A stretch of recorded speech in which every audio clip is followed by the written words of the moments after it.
Hey, thanks for joining me. About 2 months ago, I did a video on this Anker SOLIX C800 Plus, which is a fairly new addition to the SOLIX lineup, and I was very pleasantly surprised at both the build quality and the solid performance of this small 1200 watt power station. Well, today we're going to be doing a deep dive into a very slightly bigger sibling to the C800 Plus, and that is the Anker SOLIX C1000. And at first glance, you might easily mistake one for the other, but one notable design difference that I'll point out up front is that unlike this C800 Plus, the C1000 does not have that little hideaway kind of a rechargeable flashlight kit that I think accounts for the plus in the C8 Plus title. But what you do get with the C1000 is about 50% more AC inverter power and nearly 38% more battery capacity. Oh, and the battery expansion option too, which will get you up to about 2112 watt hours. And despite the larger inverter and battery capacity, the C1000 is somehow only barely larger than the C800 Plus. So let's quickly cover some of the key specs on this C1000. So it's rated for a continuous output of 1800 watts on the AC side versus 1200 watts, and it has a peak surge rating of 2400 watts. The lithium iron phosphate battery is rated at 1056 watt hours, and like the C800 Plus, it's also rated to maintain at least 80% of its original capacity, even after a full 3000 charge and discharge cycles, which should equate to a long-term service life of at least 10 years of daily use, or a fair amount more if you're more of a casual user. Now, Anker says that this unit has an ultra-fast AC charging mode that will fully recharge the C1000 in less than 1 hour. And having tested around 50 power stations, I can say that that is probably somewhere around 40% faster than most other units in this particular capacity class. And that kind of charging speed might be super handy if you happen to pull it out of storage while you're getting ready to take it on a road trip with you. You need to top it off quickly so you can get out the door with it being fully charged. So kind of a handy feature to be able to charge that quickly, but maybe not all the time. Now, the unit weighs in at just over 28 pounds, and it does have a 5-year warranty, as does the C800, and that really means something, given that Anker is a large, well-established company that we can be confident will be around to honor that warranty for years to come. Okay, let's jump back in time a little bit and see what this thing comes with out of the box, and then we'll get into a few more details. User guide, actually a safety sheet. I think they give you a QR code here. If you want the user guide, you have to download the user guide via the QR code. And then a 5-year warranty. They say warranty card, but it's actually a booklet, multiple languages. But the key takeaway, 5-year warranty, which is not bad.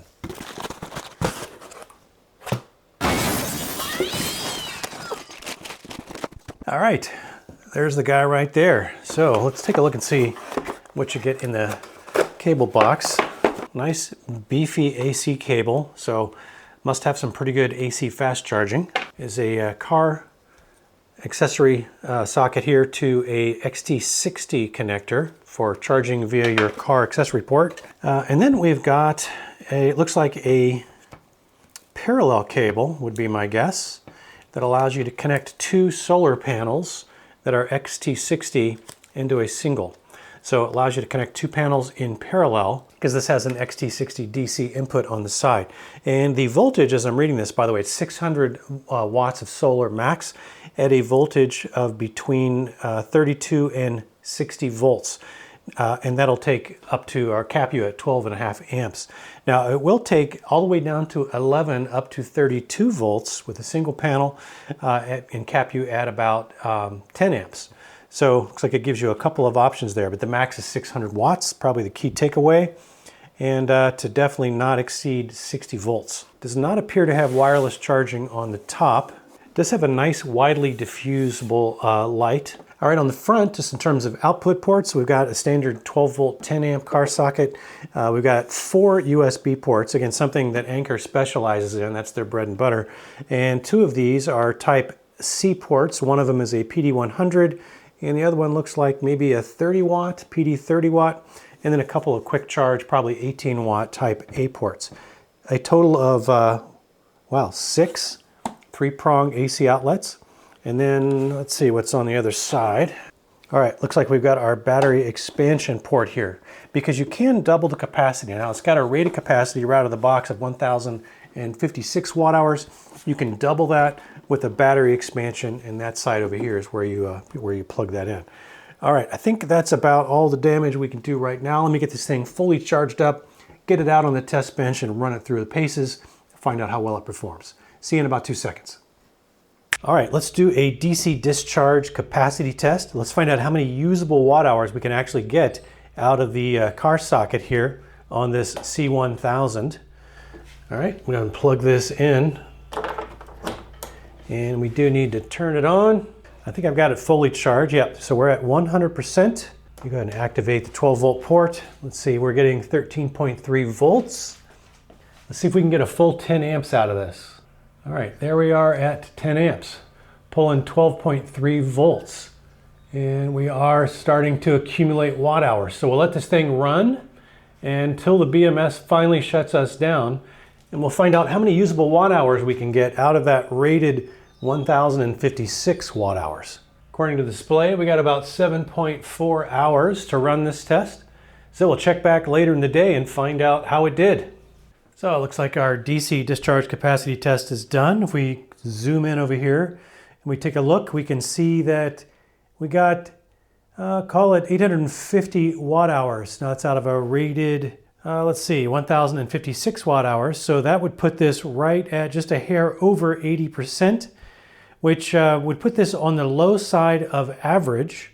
But let's rerun that, because I often find that this is the first discharge, and a lot of times I will do more than one just to kind of get the BMS calibrated, because sometimes that is something that is a real thing. So we're going to do this more than once and just see if we get a better number the second time. As it is, 80% is acceptable, but I, at least with the other Anker SOLIX models that I've tested, have found that it generally does do a little bit better than average. So we'll find out. And in the meantime, let's get this thing recharged using solar. So we'll do the unattended solar test since this thing is completely dead. If I look on the side, it says that it has a maximum of 600 watts of solar input, and you can do 11 to 32 volts at 10 amps, or up to between 32 and up to max of 60 volts of input. So I've got 3 200 watt panels out there that should not produce more than 60 volts. In fact, it'll be very close, but I think I should be safe doing that because they very rarely ever go over that. And we do expect some rain tomorrow in the forecast, so I'm not so sure we're going to get a really brilliant, sunny, clear day tomorrow anyway. But yeah, let me go ahead and connect 600 watts of solar to this power station, and we're going to find out if it auto resumes charging in the morning, and we'll see where we end up. And then we're going to rerun this DC test.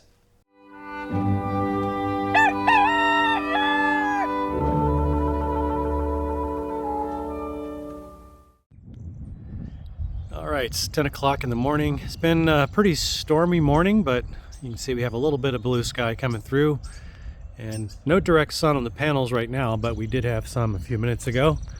So it's very intermittent. All right, let's just see if we're solar charging here. Yep, we are at 9%. Not surprising that we aren't charged further than this, because the sun, as I said, has been behind the storm clouds almost all morning up until the last, I don't know, 10 minutes, 15 minutes. We're pulling in about 294 watts right now. And as the sun gets overhead, actually you see we're very variable. So it went from 290 to 350, and now we're back down to 188. So yeah, there's just a lot of clouds. The sun is bouncing in and out. We're gonna let this thing fully charge off of that 600 watts of solar. Should be no problem at all getting this thing charged, probably in the next couple of hours. And yeah, we'll check back and see how we're doing, provided no other storms move into the area. And then we're gonna rerun the DC discharge test. But the unattended solar charging test definitely passes. 2 hours later. All right, let's find out if this C1000 will dual charge. I get this question a lot, so let's go ahead and test that on this unit. And what dual charging is allowing you to charge via DC and AC at the same time. So you can see right now we're getting about 446 watts in from our solar array. I'm gonna go ahead and turn that off, and we'll see that drop. And I'm gonna plug in grid power and charge via AC. Now I do have it currently set. You can control the charge rate, which is a really nice feature. I currently have it set at 1,000 watts in the mobile app. So Anker's app is very nicely done. It's a very simple user interface with a lot of options. So I really like Anker's mobile app. And you can see we're charging at 995 watts. A lot of times if you have fast charging via AC, they don't let you do dual charging. So we'll find out if that's the case. So let's see if we get, right now we're at 1,000 watts. Let's see if we get anything over 1,000 watts now if I add the solar charging back into it. Let me turn it back on and we'll just see what happens. It looks to me like it is capping the charging at 1,000 watts. So it's basically ignoring the DC input. If I were to unplug grid power, let's see if it automatically switches over. Yeah, it goes back to 0 because it was charging exclusively on AC. So it does prioritize AC charging. And now the MPPT charge controller is calculating the tracking point here, maximum power point, and we are creeping back up. So with the sun out, should get back up to north of 400 watts or so with the current solar array. So no dual charging on this, which is not surprising considering that it is a fast charge AC capability. All right, it is not quite 2 o'clock in the afternoon. We are fully recharged. That really didn't take long at all. Very windy, mostly sunny, partly cloudy day. But yeah, so let me go ahead and take the solar connection off. So now we can rerun the DC discharge capacity test and see if now that the BMS is a little better calibrated, if we get a slightly better number. All right, let's go ahead and turn on the DC output port. And we are getting 10 amps, 12 volts through this regulated 12 volt port. I've already reset the watt hour countdown here, so we will see what we get accumulated on test number 2. So we'll check back in about 7.5 hours and see how we're doing.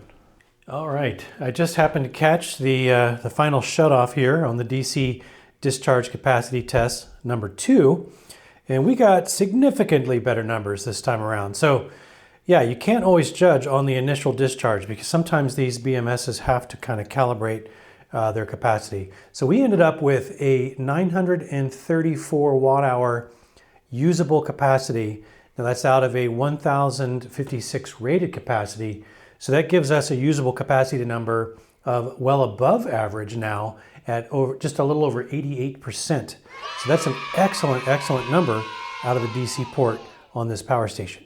So let me get this thing fully charged and we're going to check the usable capacity out of the AC inverter.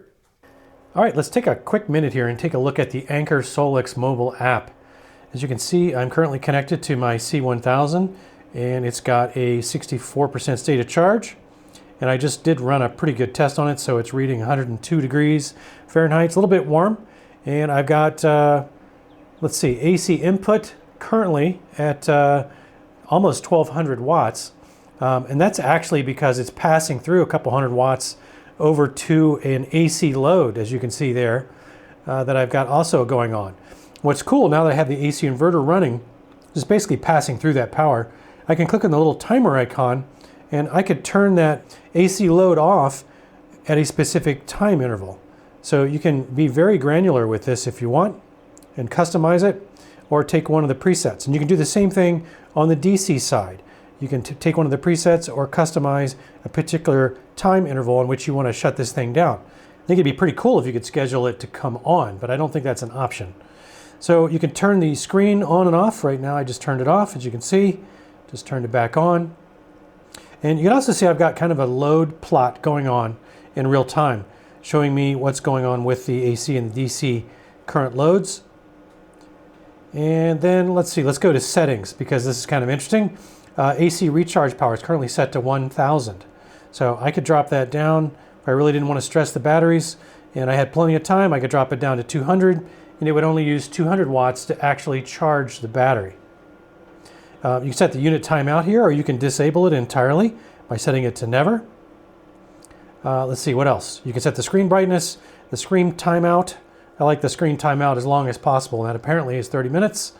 You can change your Wi-Fi configuration. You can do firmware upgrades. So all the usual stuff. And you can also, if you have an internet connection, go to the user manual selection at the bottom and it'll download a PDF of the user manual into the app for you, so you don't have to have the user manual handy at all times. But that's pretty cool. I really like how this app is set up. It's a very clean interface with all the options that you really need, except maybe being able to schedule the AC inverter to kick on, or maybe the DC outputs to kick on at a specific time. That would be cool, but honestly, I've only ever seen one other power station that actually does that. So most of them, the vast majority, don't even have that function. So I'm just giving you my wish list. All right, so that's the mobile app from Anker. Pretty good stuff. All right, let's find out how much harmonic distortion or noise we get out of the AC inverter on the C1000. And to do that, we're going to use an old guitar amp, no noise suppression, nothing fancy on this thing. In fact, it doesn't even have a grounding pin. I've got it currently plugged into grid power. Well, technically it's not grid power, it's inverter power, because I'm actually running my entire workshop now off of solar. But I do know that this particular inverter that I'm using is got a nice clean output because I've tested it before. So it's equivalent to grid power in terms of noise. But let's just get a baseline by listening to how much noise this generates off of grid power.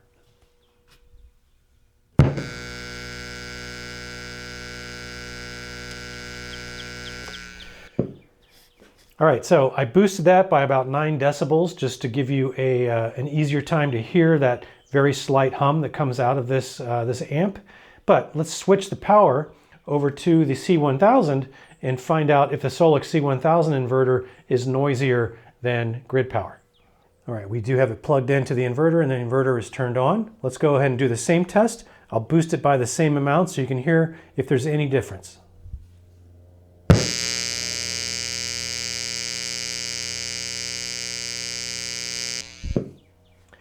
Yeah, so there is some noise out of this AC inverter, and I would say that it's probably not a great solution if you're using, if you plan to use it for powering a remote PA or a guitar amp or a ham radio. Now, you might be able to get away with it to some degree because it's not as bad as some power stations I've heard. I wouldn't give it a full pass though, because it definitely is quite audible. And I think if you were using it for a PA or guitar amp, it might be kind of annoying. So yeah, probably not the best use case for the C1000. Okay, let's do a UPS test. I've got my old laptop here with the battery removed. Now I am inputting AC power on this because you need to have AC power connected if you're going to do a UPS test or run it in UPS mode. But I kind of wanted to point out, even at 230 watts, it's kind of got a low volume white noise. Let me put my decibel meter up here so you can see how loud it is. So about 55 decibels when I'm not talking. That makes it quite a quiet unit, I would say. Ranks up there in the top 10 of the 50 or so power stations I've tested at this point. So definitely a very quiet power station. Now, as I mentioned, I've got the battery removed from my laptop, so it will shut down if there's any interruption past, say, about probably 40 milliseconds or so is all it would take for this thing to actually just shut down. And we'll witness that in just a minute. But let's simulate a power outage here. I do have power coming in on the side, on the left side here, on the AC power connection. Let's simulate a power outage by disconnecting grid power and see what happens. So right now, we've got 230 watts coming in, and we've got 16 watts going out. So let's switch this over. 3, 2, 1. Right, now I've got 33 watts going out, nothing going in. So UPS mode, definite pass. And just to show you there's no trickery here, let me go ahead and try to unplug and replug as fast as I can.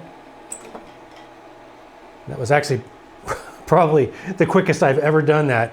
And you can see it's not fast enough. The laptop will shut down immediately. So UPS mode on the C1000, definitely confirmed. All right, we're going to do a combination load test and usable capacity test out of the C1000. So the AC inverter in this unit is rated for a continuous 1800 watts. So we're going to get pretty close to that. And then we're going to let this run all the way down from 100% and find out how many usable watt hours we can actually get out of that AC inverter versus the rated 1056 watt hours. So let's turn on the AC inverter and get the test going. So the inverter is putting out 120 volts, so that's good. You can hear those fans ramping up. All right, so those fans are putting out some sound. So we are just south of 1700 watts. So 1652. All right, let's put a decibel meter up on this one because this is much louder than when it was charging. All right, 69 decibels right up on it. Or about 61 decibels, about a meter away. All right, so let's get a time lapse going and let this thing run all the way down.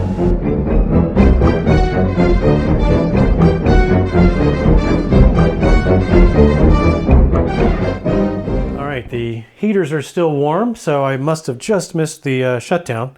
So let's find out by plugging this into grid power how we did. Wow, and that's a very good number. We got 950 watt hours. That's out of a rated 1056 watt hours. So that gives us almost 90% of rated capacity. And that is one of the better numbers that I have seen out of the AC inverter. So that is very impressive. I'm kind of surprised that it was that high. So outstanding numbers from this C1000. All right, since we've run basically a standard load test and found out that this thing will run at or very near rated capacity on the AC inverter at 1800 watts, pretty much all the way to empty. Let's try to push this thing. Now this does have something called surge pad. I don't know if you can make that out. I might try to zoom in on here so you can see that. And this particular outlet has a 20 amp style 3-prong connector on it, whereas the other ones only have 15 amps. And the surge pad little moniker is only under this particular one. So I've been trying to figure out exactly how that works. And the manual says that it will automatically engage the surge pad to allow you to power up to around 2200 watts worth of load, even though this is only rated for 1800 watts without tripping the overload protection. Then it also says that, as you might expect, that it's mostly suitable for heating devices with heating elements, basically simple resistive loads, things like that. So not particularly suitable for things that have complex electronics if you run it past that 1800 watts into that 2000 to 2200 watt zone. So I think let me show you what I've been observing here, and we're going to watch. We're currently pulling 120 volts, and what we're going to see is the voltage will eventually drop. So let me go ahead and put this under load. We're going to hear the fans kind of stepping up. But notice we are, as we kind of top out here at about 1367 watts, we're still at 120 volts. All right, now let's kick it into that next zone. Keep your eye on the watts. We're now at 2245. At the moment, we're still at 119 volts, 120 volts. But keep your eye on the voltage.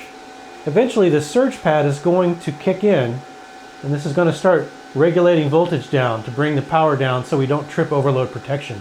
And there it goes. And we drop down to 107.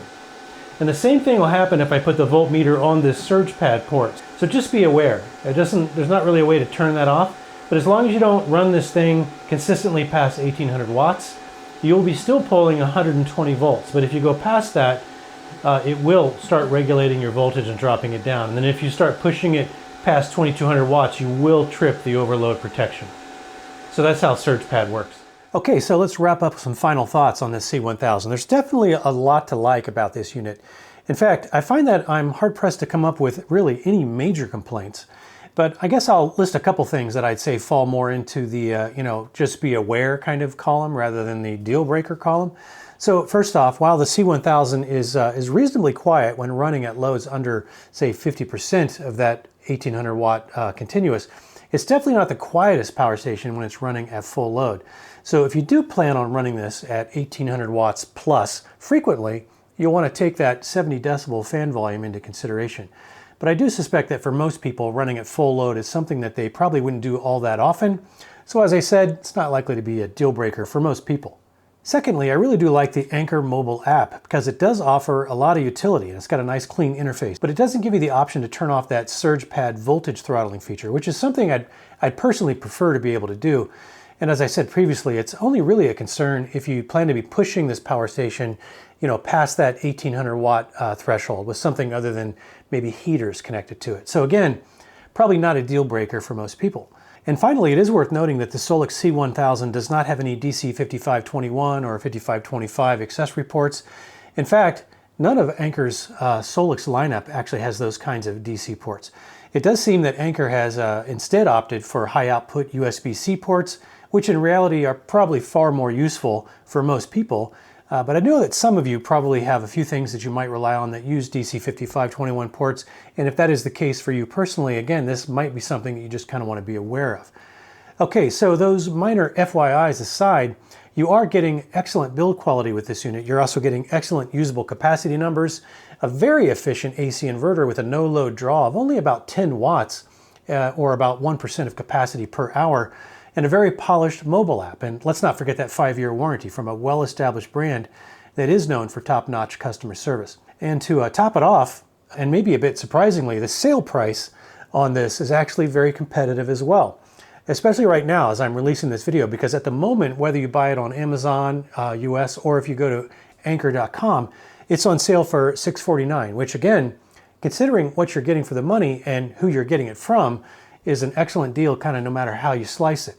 And per usual, I have put links in the video description below for you if you do want to go check that out. And yes, those are shameless affiliate links that might help out the channel just a little bit, but using them doesn't actually increase the price that you pay, and it does, at least somewhat, help me justify to Mrs. Re-Ray why I spend so many evening and weekend hours working on these videos to bring this kind of information to you. So I hope that you did find something in the video useful in some way, and if you did, I'd really appreciate it if you'd consider clicking that like button for me. I sincerely thank you for spending a little of your time with me on this video, and I do hope you'll consider joining me for the next one. Until then, looks like the warm weather is finally back, so go out and have some fun out there.